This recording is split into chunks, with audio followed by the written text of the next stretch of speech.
Irmãos, irmãs, que Jesus, o nosso Mestre, possa abençoar-nos com a sua paz. Nos minutos que se estenderão, trataremos de uma temática muito importante na vida de qualquer indivíduo, que é a temática da fé. E para tanto, iniciaremos com algumas definições de fé que os dicionários, de uma forma geral, apresentam para a mesma. Não podemos discorrer sobre um tema, qualquer que ele seja, sem sabermos do que ele se trata. E a fé, como a maioria das palavras da língua portuguesa ou de qualquer outra língua, possui vários sentidos, vários significados, várias acepções. Dentre eles, destacamos os 4 seguintes. O primeiro, a fé é a adesão total do homem a um ideal que o excede, a uma crença religiosa, que é o sentido mais comum da fé.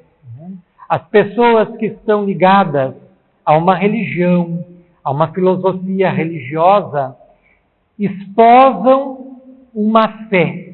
É algo que lhe transcende, é algo que vai além de si, é algo que o excede. Um segundo sentido, um segundo significado seria: a fé é a fidelidade em honrar compromissos, lealdade, garantia. Então, quando alguém apresenta confiança em outro alguém, lhe deposita fé. Principalmente quando há concordância em se manter um segredo, em se manter um acordo, em se manter um trato. Existe fé entre essas duas pessoas de que o acordo estabelecido vai se manter. Um terceiro sentido para a fé seria confiança em alguém ou em alguma coisa. O marido que confia na esposa deposita fé nela. O pai ou a mãe que confia no filho e lhe permite sair à noite para algum festejo, sabendo, confiante na educação que lhe ministrou, que o mesmo não vai se envolver em problemas, não vai se envolver com drogas, etc., deposita fé no filho ou na filha. O filho e a filha que confiam na proteção do pai, que podem contar, que sabem que podem contar com o pai ou com a mãe da mesma forma, depositam fé nos genitores. Então é a fé que se deposita em alguém. Há também aquela fé que se deposita em alguma coisa. Muitas pessoas acreditam no poder de algum talismã, de um crucifixo ou de qualquer outro objeto de fé. E depositam confiança naquilo. E acreditam que, importando aquele objeto, serão protegidos, serão favorecidos de alguma forma, serão abençoados com sorte no caminho e por aí vai. Se está depositando fé num determinado objeto. E um quarto sentido para a fé seria a crença nos dogmas de uma religião, ou esta mesma religião. E nesse sentido se diz da fé católica. Quem esposa a fé católica, esposa todos os dogmas do catolicismo. Diz-se da fé luterana. Quem esposa a fé luterana esposa todos os artigos da mesma fé. Da mesma forma se pode dizer da fé espírita. Quem esposa a fé espírita está esposando todo o conjunto de ensinamentos que dizem respeito ao espiritismo. Quem adota a fé espírita está adotando a crença em Deus, na imortalidade, na comunicabilidade com os espíritos, na reencarnação, nos muitos mundos habitados, em Jesus e por aí vai. Então a fé, segundo a maioria dos dicionários, possui vários sentidos, vários significados, várias acepções. E ao longo da nossa fala, em que enfocaremos a fé, e principalmente o poder da fé, muitos desses sentidos virão à tona, serão usados, e nenhum deles em específico. Então, inicialmente, gostaríamos de fazer referência a uma passagem do Evangelho de Mateus, que se encontra no capítulo 17, entre os versículos 14 e 20, em que Jesus está descendo o Monte Tabor na companhia de Pedro, Tiago e João. Recém havia se verificado o episódio da transfiguração, em que os discípulos puderam ver Jesus na sua inteireza espiritual. Jesus apresentou-se para eles como se fosse um sol. Se espargia do íntimo dele na direção do sem-fim uma claridade que quase teve o poder de enceguecer os apóstolos que acompanhavam Jesus. Jesus apresentava-se a eles na sua inteireza espiritual, na sua totalidade espiritual. Então Jesus estava descendo do Tabor, na companhia de Pedro, Tiago e João, ao encontro do povo, quando vem um homem, um pai desesperado, e se joga aos pés de Jesus. Olha para Jesus, num olhar muito dolorido, súplice, e pede-lhe: Mestre, por favor, apiada-te de mim e do meu filho. Ele é um lunático, posto que cai muitas vezes por terra e muitas vezes por dia cai na água ou cai no fogo. Na antiguidade, acreditava-se que algumas doenças eram oriundas da influência lunar, daí dizer-se dos lunáticos. Comumente chamava-se de lunático aqueles que eram cometidos de algum tipo de epilepsia, convulsionavam e acreditava-se então que essa doença era uma interferência do magnetismo lunar, uma ignorância dos tempos antigos. E Jesus se condói da súplica, do apelo daquele pai. E o pai continua: Mestre, apresentei o meu filho aos teus discípulos, e eles lhe impuseram as mãos, mas não o puderam curar. Jesus, tomado de uma certa indignação, teria dito: Raça de incrédulos, até quando vos sofrerei? E disse ao homem: Traga-me o menino. E o pai, agora no seu olhar, uma luz de esperança, corre até o filho, que estava numa crise epiléptica, convulsionava de uma forma incontrolável, e é colocado então a criança, o menino, sob os pés de Jesus. E Jesus, tomado pelo desespero do pai e pelo sofrimento daquele menino, segundo as palavras do evangelista Mateus, ordena ao demônio que abandone aquele corpo. E ao fazer isso, o menino se contorce ainda mais, numa cena alucinante, numa cena assustadora para quem participava daquele episódio. E Jesus novamente ordena: abandona este corpo, retira-te. Segundo as afirmações de Mateus, o demônio teria abandonado aquele corpo e o menino voltado ao equilíbrio, à condição de normalidade, e nunca mais tivera nenhum espasmo, nenhuma crise epiléptica. Aqui cabe uma rápida análise.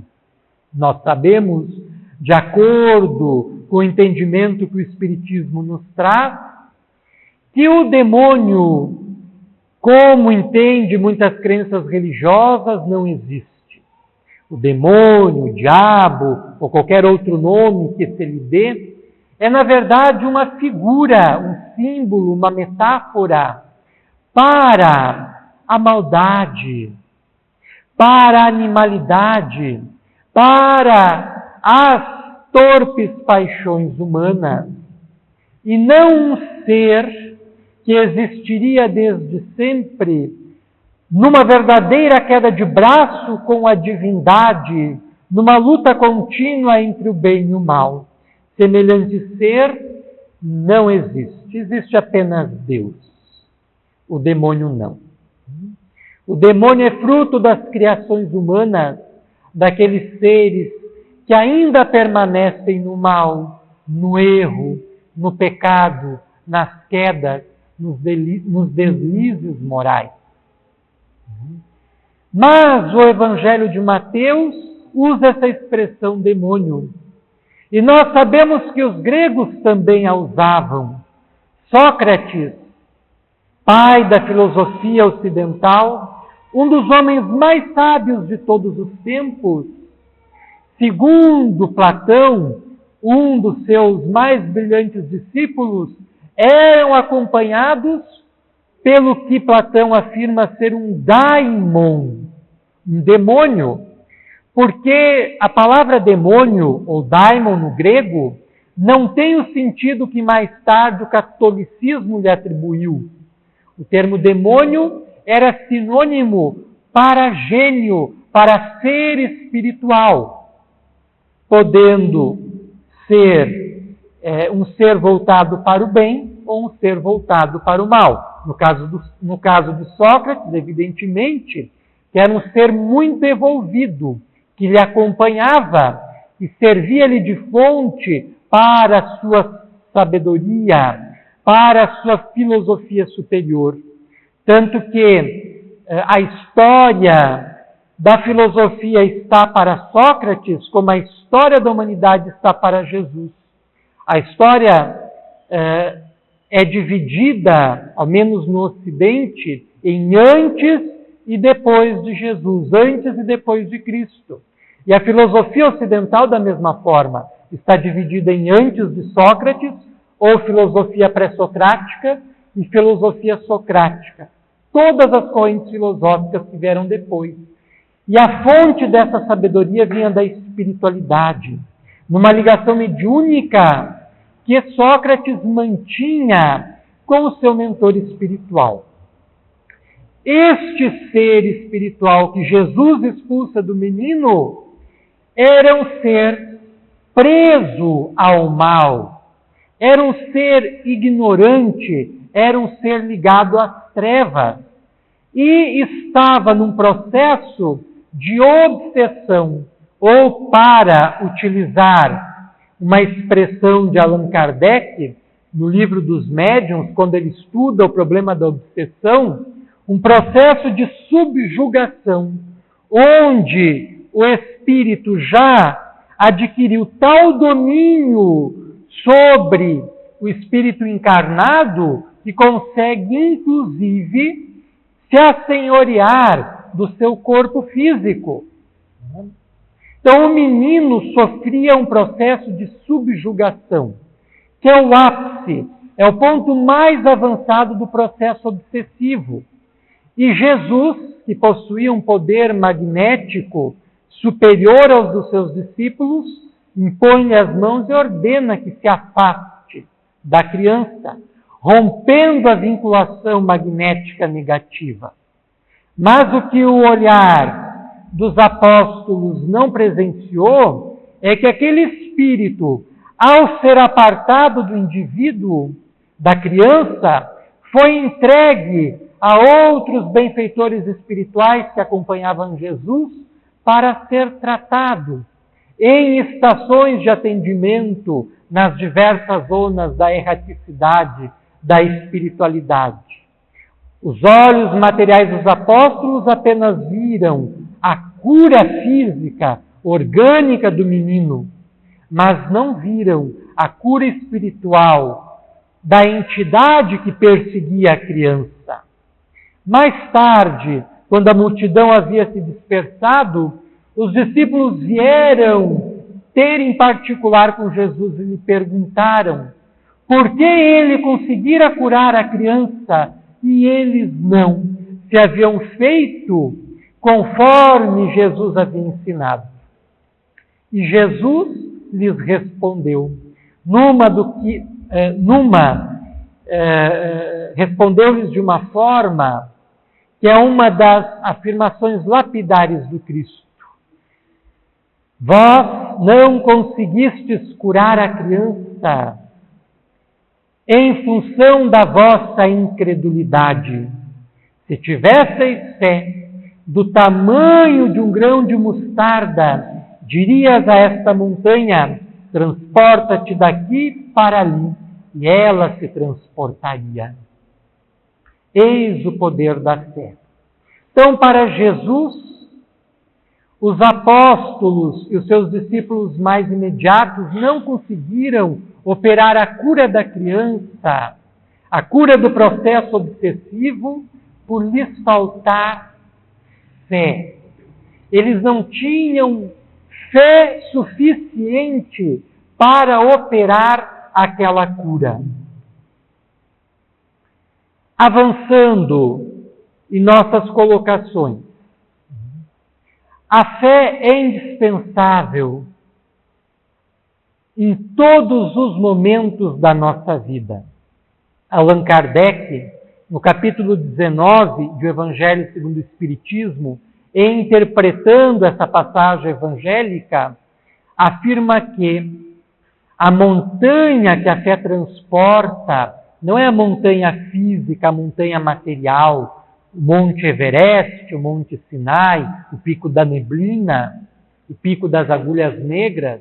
A montanha que a fé transporta é a montanha das dificuldades, dos obstáculos, dos problemas, das adversidades, das doenças, das enfermidades, dos conflitos, dos desafios de uma forma geral que aparecem em nosso caminho.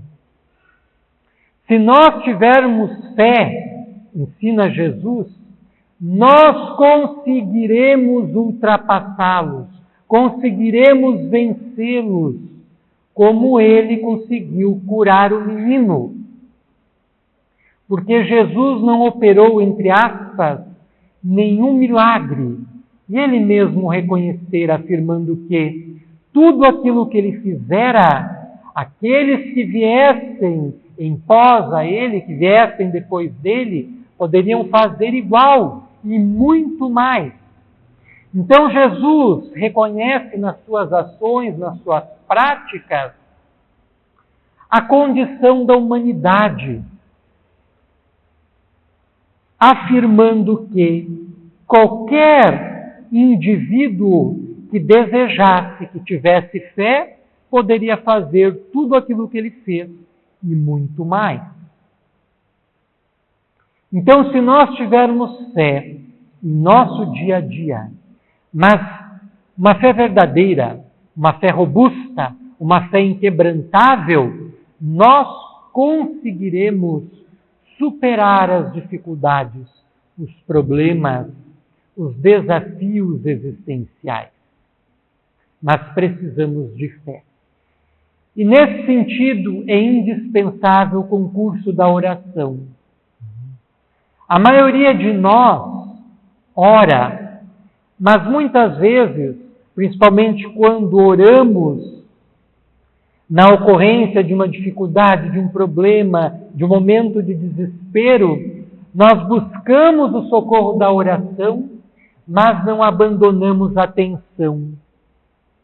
Nós queremos a ajuda de Deus, mas não nos entregamos a Ele em regime de fé, em regime de confiança, que é a condição necessária para o êxito da nossa oração, da nossa prece.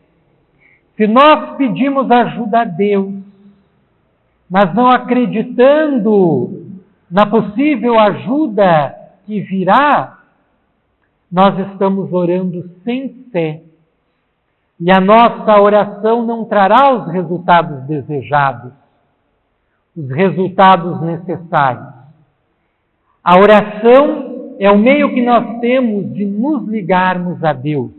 É o meio de conectarmos a nossa mente à mente divina. E a fé é a força capaz de potencializar os efeitos da prece, de intensificar o grau de intimidade da nossa ligação com Deus, nos transportando para as regiões superiores de nós mesmos e nos colocando numa condição mental de paz, de serenidade, de tranquilidade, que vão nos capacitar a recolher os benefícios da oração e, através da fé, encontrar os meios necessários de dar a volta por cima na vida, de superar as dificuldades, de vencer os problemas. Mas é necessário termos fé. O espírito Hilário Silva, através da mediunidade de Francisco Cândido Xavier, conta uma história muito interessante. A história de Francisco Teodoro, que havia se passado no início do século passado, no início do século XX. Francisco Teodoro, em função de largos e grandes esforços, se convertera num rico e próspero industriário. Havia conseguido erguer do nada uma empresa de tecelagem. E desejando fazer com que ela crescesse ainda mais, contraiu várias dívidas e a empresa cresceu. Mas veio a retração nos negócios e não demoraram as cobranças. Vinham à sua caixa postal cartas cobrando-lhe os empréstimos feitos. Vinham ligações cobrando-lhe as promissórias assinadas. Vinham petições de todas as partes reclamando que ele honrasse as suas dívidas, até que veio um cobrador mais cruel, ameaçando-lhe vir a público, por meio da imprensa escrita, acusar-lhe de desonesto e cobrando-lhe publicamente as dívidas. E ele procurava refúgio na fé, orava pedindo a Deus proteção, socorro para o seu momento de desespero.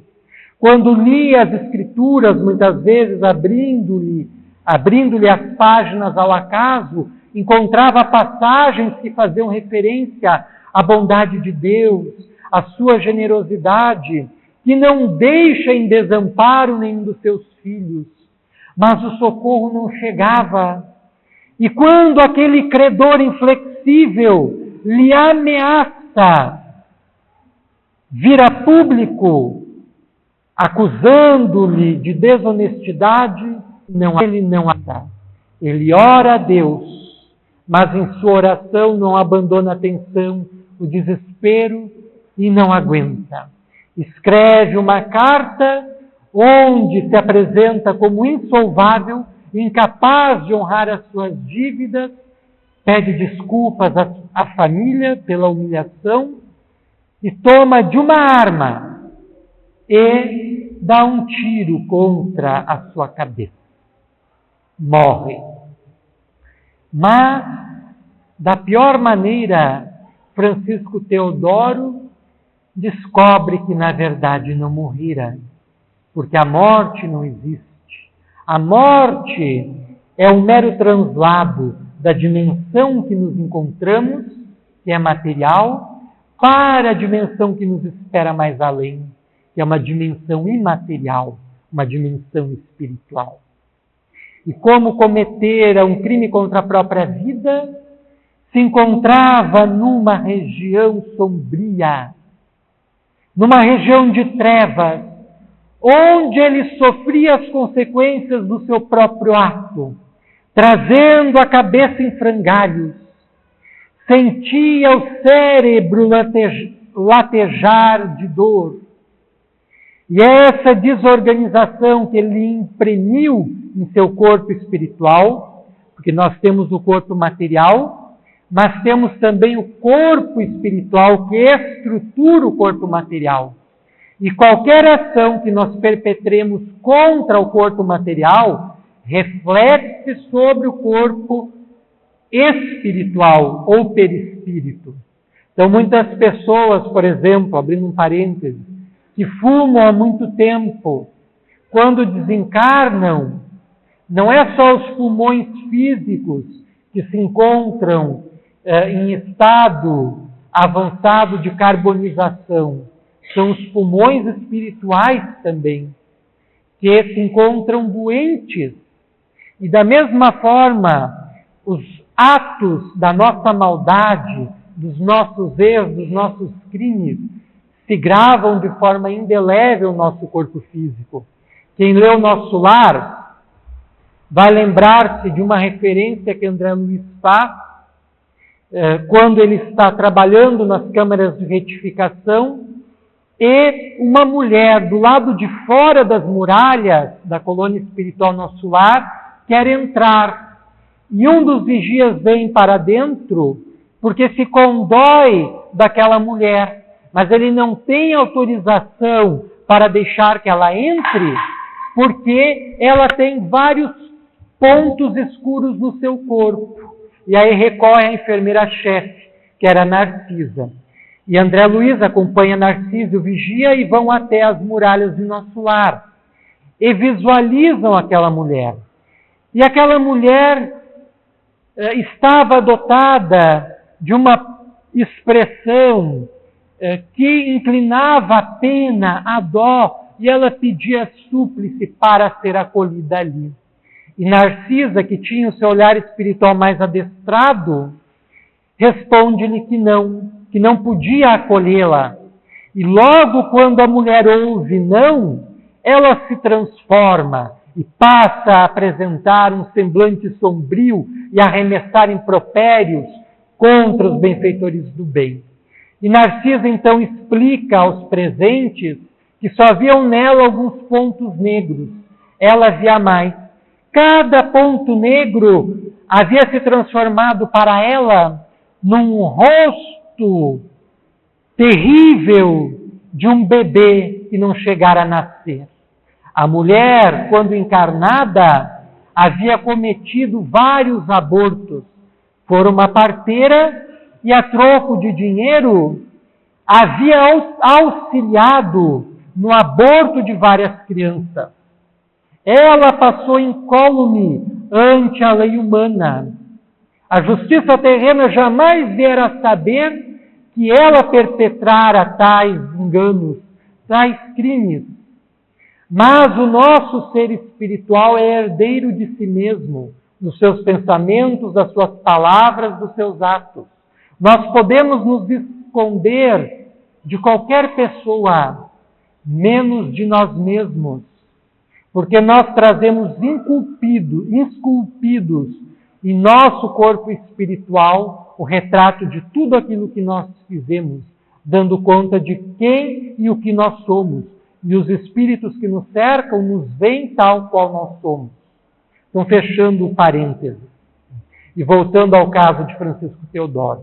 Francisco Teodoro havia se suicidado e trazia impresso no seu cérebro perispiritual a dor do crime que se impusera.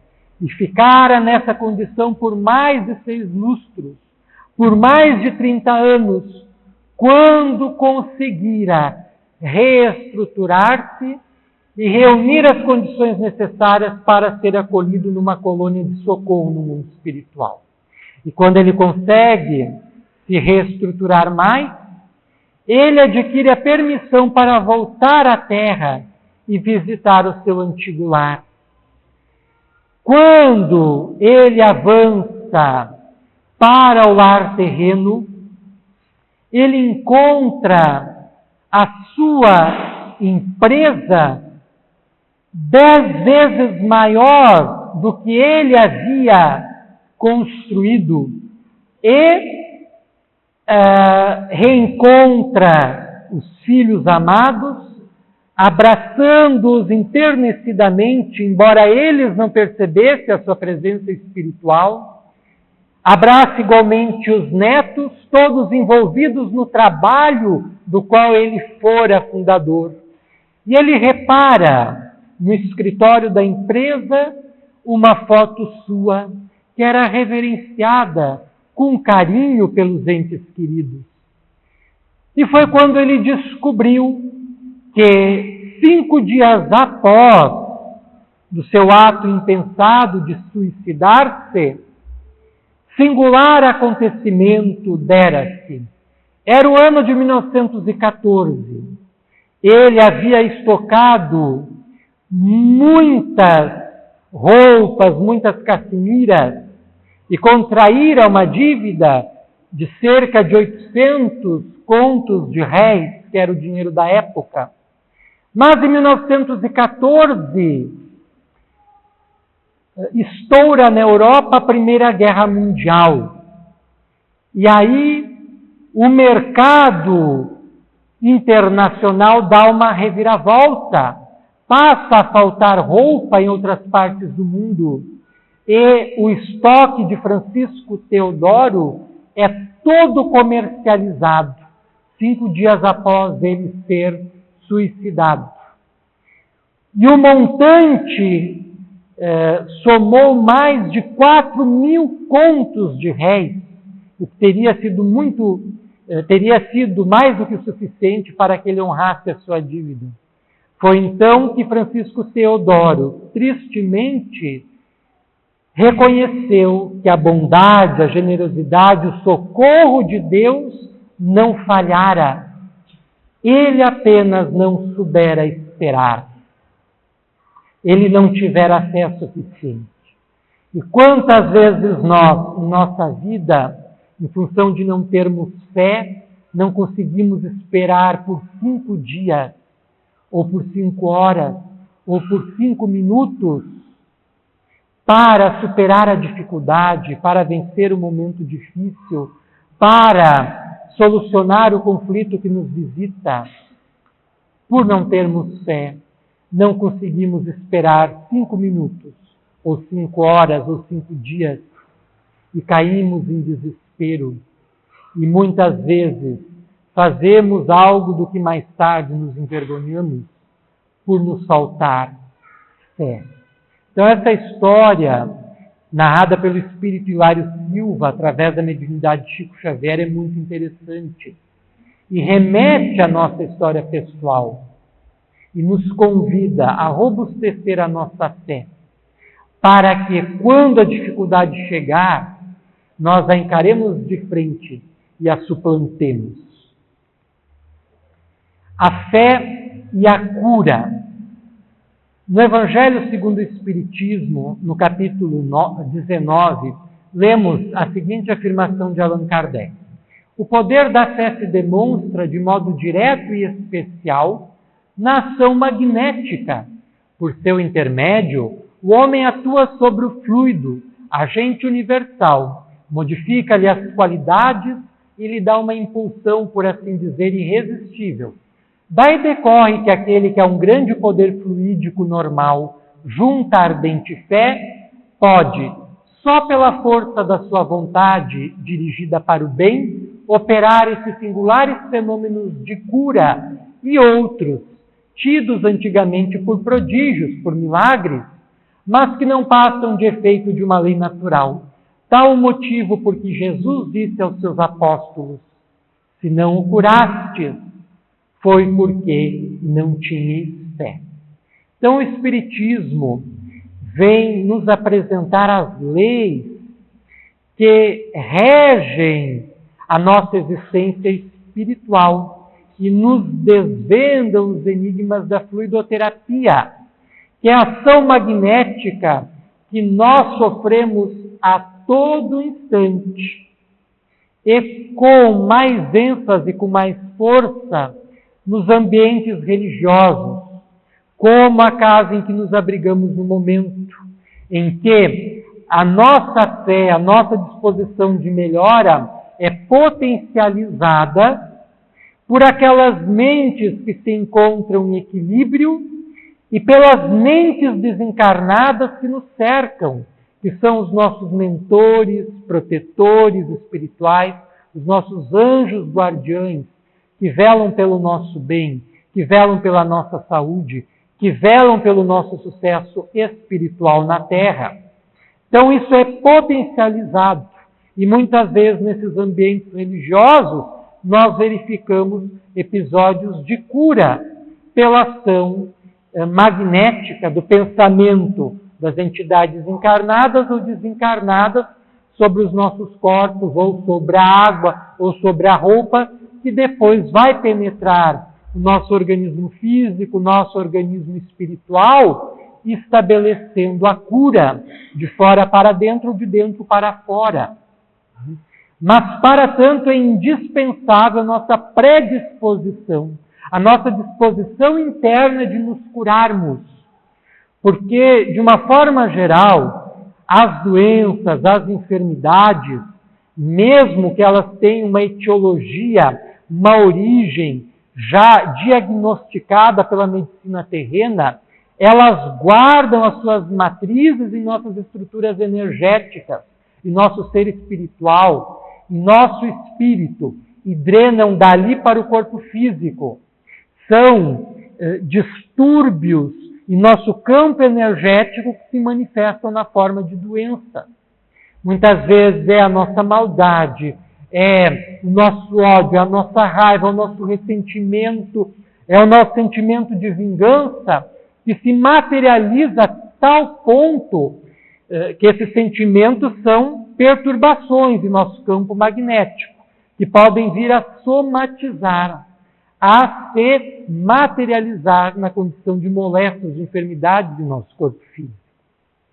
E se nós mantemos a predisposição de melhorar no ambiente como este, muitas vezes nós logramos a cura, porque a nossa fé é tão grande que nós recolhemos dentro de nós os fluidos necessários, os recursos energéticos necessários à correção do nosso campo magnético em desalinho, corrigindo-o por completo. E algumas pessoas dotadas de paranormalidade ou de mediunidade, mais para esta área, conseguem por si só, ou sendo intermediárias do mundo espiritual, realizar o que é chamado de cura espiritual. Chico Xavier, ainda quando estava em Pedro Leopoldo, protagonizou inúmeras sessões de materialização, onde os espíritos se materializavam. O seu perispírito, o seu corpo espiritual se tornava tangível, podia ser tocado. E comumente, frequentemente, materializava-se o espírito Sheila. E quando ela vinha, um olor, um aroma de rosas contaminava o ambiente. E geralmente, quando ela se manifestava, operava-se naquele ambiente alguma cura espiritual de alguém que estava enfermo. Então, isso é um exemplo do que Allan Kardec escreve nesse trecho do Evangelho segundo o Espiritismo. Então, se nós tivermos fé, nós teremos condição de encontrar, recuperar a saúde perdida, o equilíbrio orgânico. No final do capítulo 19 do Evangelho segundo o Espiritismo, que é intitulado A Fé Transporta Montanhas, onde Allan Kardec faz um estudo minucioso sobre a fé, o capítulo final, o trecho final do capítulo traz a mensagem de um espírito que não se identificou. Ele apenas assinou como sendo um espírito protetor. E essa mensagem ele deu através de um médium que permaneceu anônimo, porque Allan Kardec entendia que o mais importante não eram os médiums, mas a mensagem que os espíritos traziam através deles. Então Allan Kardec preservou a identidade da maioria dos médiuns que atuaram no campo da codificação, no trabalho da codificação espírita, mas essa mensagem foi psicografada no ano de 1863, em Paris, provavelmente na Sociedade Parisiense de Estudos Espíritas, que era coordenada por Allan Kardec, e onde ele recebia, através de vários médiuns, porque ele não era médium, Allan Kardec, recebia várias mensagens que ele utilizava para compilar e escrever as suas obras. O Livro dos Espíritos, o Livro dos Médiuns, o Evangelho segundo o Espiritismo, o Céu e o Inferno, a Gênese, etc. Que são obras que nós precisamos ler, reler, voltar a ler, estudar mais e estudar mais ainda ao longo de toda a nossa vida, porque são obras que trazem lições inesgotáveis. Nós aprendemos e reaprendemos com estas obras a cada momento.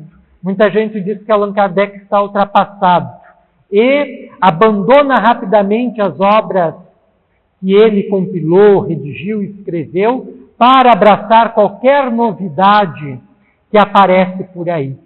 Só que fazendo um rápido paralelo, que já fizemos aqui em outra oportunidade, se nós formos aqui no Rio dos Sinos, nós podemos beber a água sem ser tratada? Podemos, né? Nós não sabemos se vamos sobreviver a ela, né? De tão suja, tão poluída que ela está. Mas se nós subirmos um pouco mais até a nascente, nós temos como beber essa água? Evidente que sim, a água nasce ali, é pura, é cristalina, ainda não recebeu nenhum dejeto. E o mesmo vale para as obras espíritas. O Espiritismo não surgiu do nada, o Espiritismo surge a partir do trabalho de Kardec, que é dar uma concatenação lógica aos ensinamentos trazidos pelos Espíritos, consolidando a fé espírita, que é a fé raciocinada, não a fé cega. E aí existem muitas pessoas que renunciam a essas obras primeiras, onde esses ensinamentos estão puros, onde esses ensinamentos constituem a nascente de tudo que nós temos hoje a serviço da nossa espiritualização, para abraçar muitas vezes obras que não têm fundamento nas obras básicas. Fechando parênteses. Então, esse espírito que não se identifica, ele apenas assina como espírito protetor, ele afirma que há dois tipos de fé, a fé humana e a fé divina. A fé humana é quando o homem aplica suas faculdades à satisfação das necessidades terrenas. É aquela confiança em si mesmo. Confiar em si mesmo, ter autoconfiança é um tipo de fé. E nós precisamos, para vencer na vida, para superar as dificuldades, para vencer os obstáculos. Então, segundo esse espírito, quando nós aplicamos essa confiança em nós mesmos para alcançar aquilo que nós queremos, as metas às quais nos propomos, nós estamos aplicando a fé em nós mesmos, a fé humana. Ele dá o exemplo do homem de gênio, daquele homem que aplica o cabedal da sua inteligência a serviço da humanidade.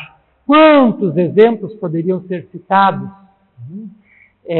o casal Courrier, que dedicou a sua vida para pesquisar o campo das micropartículas, de cujas pesquisas avançou toda a tecnologia nuclear que nós temos a nosso dispor, que pode ser usada para finalidades escusas, como foi pelos Estados Unidos contra o Japão, arremessando essa tecnologia transformada em bombas sobre Hiroshima e Nagasaki, ou pode ser utilizada a serviço da medicina, na construção de aparelhos que nos permitem a visão interna dos nossos órgãos e que salvam milhares, milhões de vidas diariamente e que são rotinas nas práticas hospitalares, ao menos do Ocidente. E o casal Courrier morreu vitimado das suas pesquisas, em função de terem sofrido o impacto das forças radioativas, dos elementos químicos que eles pesquisavam. Então foram mártires do seu trabalho, mas foram homens de gênio que aplicaram a sua inteligência, a fé no seu propósito para ajudar a humanidade de alguma forma. E a fé pode ser divina também. Quando o homem aplica suas faculdades à satisfação das suas aspirações celestiais e futuras.